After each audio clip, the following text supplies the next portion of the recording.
Hello friends, मैं आपके लिए लाई हूँ वीडियो 7 जिसमें कुछ हार्ड वर्ड्स हैं एसएस के, वो मैं आपसे शेयर करना चाहती हूँ विद मीनिंग्स। तो प्लीज़ अगर किसी ने मेरा चैनल सब्सक्राइब नहीं किया हो तो डू सब्सक्राइब दिस चैनल।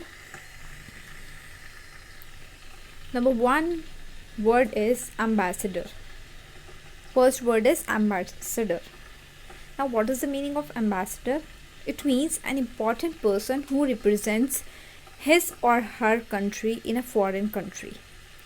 एक इम्पॉर्टेंट पर्सन जो अपनी कंट्री को रिप्रेजेंट करता है किसी बाहर के देश में, विदेश में, that is known as ambassador. मैंने यहाँ पर पिक्चर भी दे रखी है जिसमें एम्बेसडर का पिक्चर है and in Hindi we can say राजदूत, that is known as ambassador. Now the next word is simultaneously. Simultaneously, that means existing or occurring at the same time. एक साथ, एक ही समय, साथ साथ, that is known as simultaneously. Third word is concurrent. Existing or happening at the same time as something else. In Hindi we can say किसी अन्य घटनाओं के घटित होने का समय विद्यमान होना या घटित होना, that is known as concurrent. Concurrent and simultaneously both are the different words but have a same meaning. इनके डिफरेंट वर्ड्स हैं लेकिन इनके मीनिंग क्या हैं, बिल्कुल सेम है।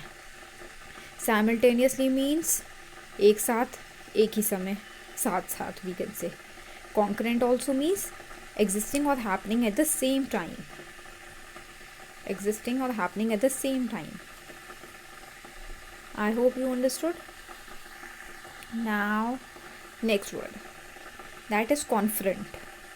Confront is to think about or to make somebody think about something that is difficult or unpleasant. जो क्या है, बहुत ज़्यादा difficult है समझने में। To think about or to make somebody think about something that is difficult, मुश्किल है समझने में, that is known as confront. In Hindi we can say मुकाबला करना,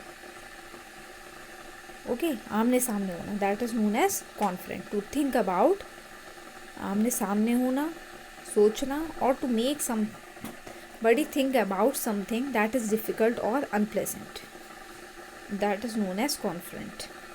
Fifth word is infantry. Infantry means soldiers who fight on foot. जो fight करते हैं by foot, पैदल सेना, वो सोल्जर जो on foot होते हैं, that is known as infantry. Confront, to think about or to make somebody think about something that is difficult or unpleasant. Fifth is infantry, soldiers who fight on foot. Now, sixth word is civilization. A society which has its own highly developed culture and way of life. वो society जिसका बहुत ज़्यादा highly develop होता है culture and high होता है way of life, रहने का जीवन।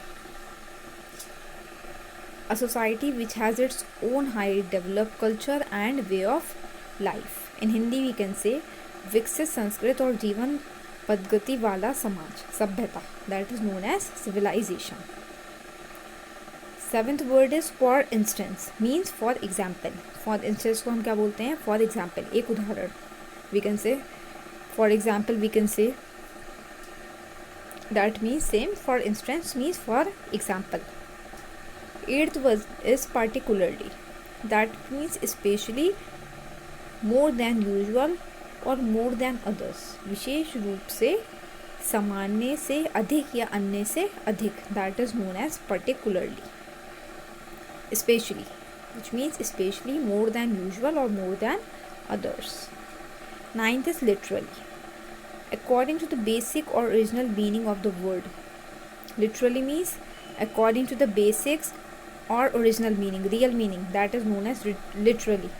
शब्द के मूल, आदिम या आद्य अर्थ के अनुसार, शब्दशः, that is known as literally. Somehow. In English, we can say according to the basic or original meaning of the word. Somehow and literally लगभग दोनों क्या हैं, सेम है. शब्द के मूल आदिम या आदि अर्थ के अनुसार शब्द लिटरली somehow जो है लगभग क्या है, एक दूसरे के समान है, सेम है, दोनों के मीनिंग सेम है, बट वर्ड्स क्या हैं, अलग अलग हैं. Literally somehow. अगर किसी ने चैनल सब्सक्राइब नहीं किया हो तो do subscribe this channel. I have made this video for you all. Thank you. Keep supporting.